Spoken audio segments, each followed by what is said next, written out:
আসসালামু আলাইকুম ওরহমতুল্লাহ। আলহামদুলিল্লাহ ওয়াহদা ওয়াসসালাতু ওয়াসসালামু আলা মাল্লা নাবিয়্যা বা'দা। আল্লাহ তাআলা মানুষকে সৃষ্টি করেছেন, মানুষের শরীরে রয়েছে অসংখ্য জোড়া, যার প্রতিটির হক আদায় করা অত্যাবশ্যক কর্তব্য, যা প্রতিটি বান্দাকে প্রতিদিনই আদায় করতে হবে। এ হক আদায় করা রাসূল সাল্লাল্লাহু আলাইহি ওয়াসাল্লাম হাদিসে উল্লেখ করেছেন, যা এখানে তুলে ধরা হচ্ছে।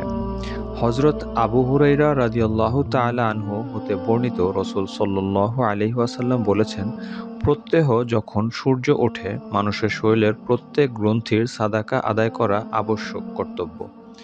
দুজন মানুষের মাঝে ইনসাফ করে দেওয়া, বিবাদ মীমাংসা হচ্ছে সাদাকা। কোনো আরোহীকে তার বাহনের উপর আরোহণ করতে বা তার উপর বোঝা ওঠাতে সাহায্য করাও হচ্ছে এক ধরনের সাদাকা। ভালো কথা হচ্ছে সাদাকা।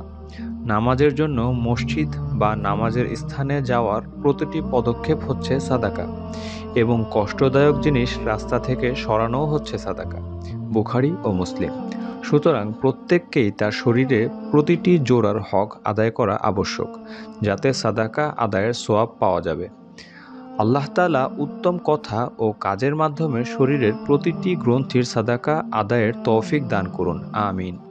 সুপ্রিয় সুধী, আপনারা যারা এখনও আমাদের এই চ্যানেলটিকে সাবস্ক্রাইব করেননি, আপনাদেরকে বলবো অবশ্যই সাবস্ক্রাইব করে আল্লাহর দলের একজন সদস্য হয়ে যান, এবং লাইক করে অবশ্যই আমাদের এই ভিডিওটিকে আপনারা সাপোর্ট করুন। সুবহানাকা আল্লাহুম্মা ওয়া বিহামদিকা আশহাদু আল্লা ইলাহা ইল্লা আনতা আস্তাগফিরুকা ওয়া আতুবু ইলাইক।